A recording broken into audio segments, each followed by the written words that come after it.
I decided to do this at night because I felt like I needed to do some content or something, because I was out and about, today being Sunday, and then yeah, I couldn't like watch movies because I'm tired. They're too much in my head. I I am just not in the mood of watching something. So let me just tell you, I'll break down the things. Oh, by the way, have you subscribed? Kindly do. So I'll just tell you the things once you land in Mombasa, Kenya, what to expect. I think I'll be doing this on a daily or maybe once in a while so that you know what to expect once you're here in Mombasa. Number one is the way people normally walk in town, be it in town where they're going to work, how they do their things. It's normally on a slow mode, like you can observe. Bear me witness. Go to Nairobi town center in the morning hours, or is it because of the cold? You know, there's this kind of laxity here in Mombasa where people tend to be slow and so sluggish in whatever they do, how they walk, how they work as well. So you'll tend to see people in town, they're so slow. They're just walking with their own pace or on their own pace, in their own pace.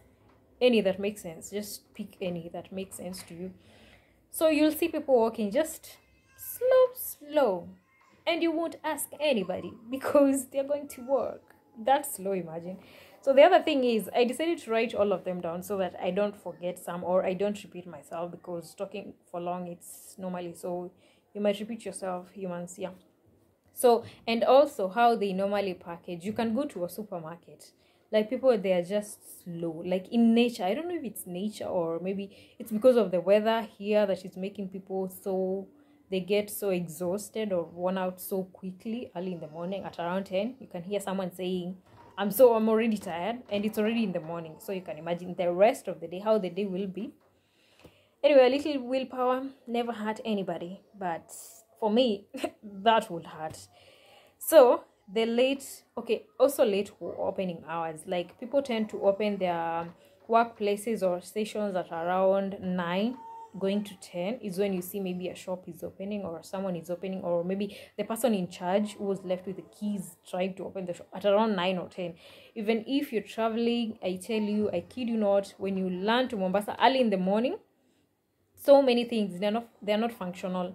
You're looking for a coffee shop, it's not there. Unlike Nairobi, which functions like 24 hours, people are there, the coal is there, but they're looking for the paper, they're looking for the coin. So here in Mombasa, I think there's less cash flow, if I can say that. Maybe the business is not that how can I say it, demanding, or they're just contented with what they have or what they're making, the profits they're making or they are realizing at the end of the month. I don't know how they work, but that's why I really wanted to shift to Nairobi, but whatever happened. So, and there's also like people don't like working. Just in general, like generally, people don't like working. You'll find people just love free handouts, by the way. You just go somewhere, you're trying to park your car, and then there's someone who just wants to direct you on how you can park, as if you never went to a driving school. Okay, they're trying to make a living. But again, like, they're just there. Like, they don't want to tire or maybe look for work. Or, I know the economy is bad, but again, like, you just have to be there. And then the money you give them, the handouts, they end up to, I'm not being judgmental, but they end up like buying carts, which is mirror. So you'll be like, no, I won't give them, because you see, it's a waste of money. You'd rather use it into something else, or maybe they be gloomy, or maybe abuse you. But you know what you're doing, your money, you work hard for it, and you're not ready like to throw it away just like that, to trash it away just like that, just to give someone to go and eat mirror. Anyway, and then there's something called, in terms of food, anytime, anywhere, you will always find a mama viazi somewhere. They call them mama ntilie. Like, you know viazi karai? If you don't know viazi karai, just Google. Like, potatoes, they're dipped in some flour and some food color, and then they're dipped in, after they've been boiled, that is, then they're dipped in some cooking oil that has already, like, that's been heated so that they become a bit crunchy. So that is what you'll never miss here in Mombasa. And again, ukwaju. that thing comes with ukwaju. So if you ukwaju in English, I think it's tamarind. So those are the major things that you'll find here in Mombasa mostly.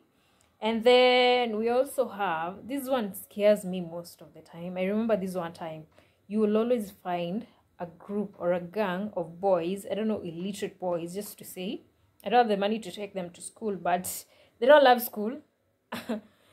From what I've seen, they just love easy life, easy come, easy go, hand to mouth kind of life. So you'll find them packed somewhere. They're just either chewing, or maybe they just maybe try to pick up a fight with someone, most likely a lady or a woman who is a Christian mostly, not Muslims, because they barely see their faces. So depends on how the Christian person is dressed. Most of me, because I'm the one in the bracket there. Now they're trying to roast you. It's like they just try to pick up a fight with you so that they see how you react, or maybe they just try to, to tease you, but in a bad way, not in a positive way, like complimenting you or something. So you'll find them packed somewhere like 5 to 6, and then you just become so fearful. But it's a tendency, like I've seen. So in most corners, you'll find those kind of people. But if you're not careful, or your place has like less security, you'll tend to be more, you just come home earlier to avoid the altercations or maybe confrontation with such people at night, because you never know what they are up to or their agenda is at the end of the day, because they are also looking for something to put on the mouth or on the table or whatever the place you're supposed to put the something. So there's this one time I was coming from my errands, outing and stuff, and then I saw, after I alighted the means of transport I had used, and then I just saw people started coming from just nowhere. I didn't see them, but again, here they are. So I gave myself, like, I took heart and said, once I reach that corner, itakuwa ni miguu niponye, like, my legs, please, take the lead, the Kalenjin way. As much as I don't know how I was about to get, but they never did anything to me, but I was so cautious about that, and I said, that route, I'm not going that way again, no way. So yeah, the other thing is, you will always find neighbors' kids playing just anywhere, even to your doorstep. You can imagine, like, people just making noise even to your own doors, and they are normally like not, it's rare to see these Arabs like disciplining their kids how we used to be beaten up by our parents, where in the Bible where it says, I don't know, withhold the rod from the child, blah blah blah, something of that sort. So it's good to discipline them, not in a bad way, but in a parental way, to guide them. It's a guidance, I think. And discipline is not that you hate your child or something, or you're against that child, or it's the black sheep of the family, something of that sort. No, it's a way of leading them. But here in Mombasa, you'll hardly see parents cane or beat the children. The kids will just play football. Like, is it soccer? That is not soccer even, it's football, right? As you're just passing, they don't have that respect for elders or something. They just know that thing is going to happen to me. This is my hometown, come on, like, I'm allowed to play anywhere and everywhere. Anyway, the other thing is the normal means of transport, the tuk-tuks. Here in the coastal area, there's so many. In Nakuru, I never used to see them, not so much. And a person who will take that, I would see it as a weird thing.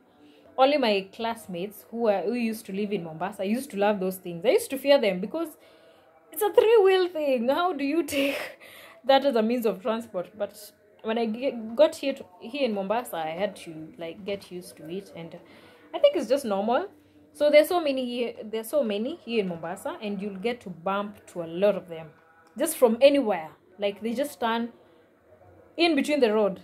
They've seen a client, they just stand, and then they go in, because that is money. But again, why should you like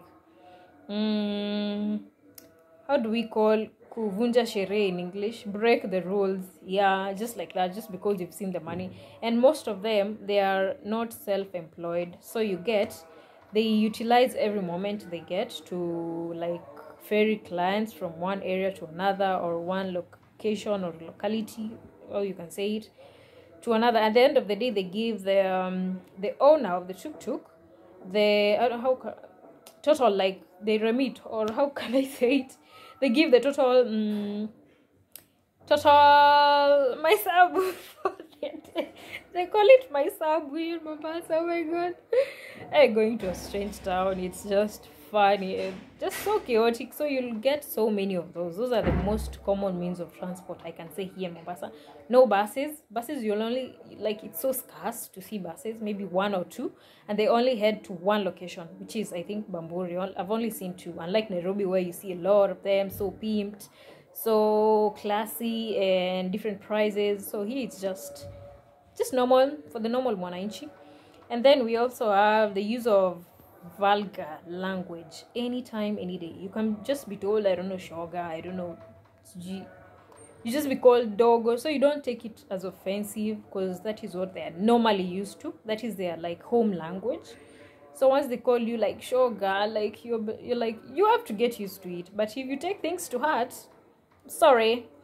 And then the other thing is, you'll find most people here, the common dress code is, for women, it's deras. For men, we call it kanzus or something like that. You know what Arabic people normally wear? It's an Arabic town, ancient Arabic, still here. So that is a common means, not common means, but rather common dress code, and I embrace that, though I never wear them. It's a good dress code, and decent, of course. But for me, since I got here, I've never even owned one dera. Is it dira, whatever the case they call them? But for me, I don't fancy them, because it has never been my thing. And once something is not my thing, I wouldn't, like, force myself to eat, or maybe have it just because other people are having them. No, I go with my own style. I rock my own way. And then this is their town. I experienced this sometimes back, when I was coming from work, and then I used the tuk-tuk now to bring me home. And then there's a mosque, you know, where I'm living. There are, like, several mosques. You'll definitely have to live with that, because that is a common worshipping kind of way here. You'll hardly find churches, maybe in other, like, outskirts of town and stuff like that. So here you'll find mostly there are mosques. So once it's on a Friday, that is their day to go to the mosque, you'll find some roads, they're normally closed. And you can't do nothing about that, by the way. Not even the police, because this is their town. Like, why would you go and tell them to remove their cars on the road? So that road, it's normally, like, the stretch, it's normally, like, it's closed, because all their cars, they mostly, both the men only, because I don't know if they worship the same place, but they don't, like, mix. I was told men go on their side, women the same, but I've never seen women going to mosques. I'm about to clarify, to get a more clarification on that. So you'll find most roads, they are normally closed on Fridays. So be careful, like, when you come, there's some routes you don't choose, because they are there, or maybe they're seated down. So many of them in white clothes, like, you know, robes, or maybe, can I say robes or clothes? Either of the two. And then something else that you'll find in terms of housing, you'll find, I don't know how the lighting has been, it's so shady, but whatever. You'll find the housing here, housing, British, American, either of the two. So it's ancient Arabic. You'll find the house, it's not like the modern architectural designs, like the ones you used to. You come with, you just check in with, is it checking in? You shift, you become a tenant, where you find it has wardrobes. The kitchen is almost fully done, furnished, and something of that sort. So here you just come in, you have the toilet, and then you have the room. You get nothing inbuilt, because they sit down. They don't have chairs. Where they put their clothes, I don't know as well, because I had to do my own installation and stuff like that, to put the wardrobes for my clothes and blah blah blah. So that is how their houses are. They're just plain, because they're used to buying the carpets, and that is it. That's it. Like, what else? And then one last thing, maybe, before I'll get to share with you more and more because of my minutes. They are 15 past, and posting will be a problem because, or maybe I can transfer to my laptop. And then maybe the last thing as we conclude, it's about the when you go to the market, there's this common market called Marikiti and Kongoea. Like, people will forcefully like hold your hand, even in terms of when you're using the public service vehicles here. They just pull your hands, must forcefully, like you go to their means of transport, or maybe you purchase that product, which is not a good picture.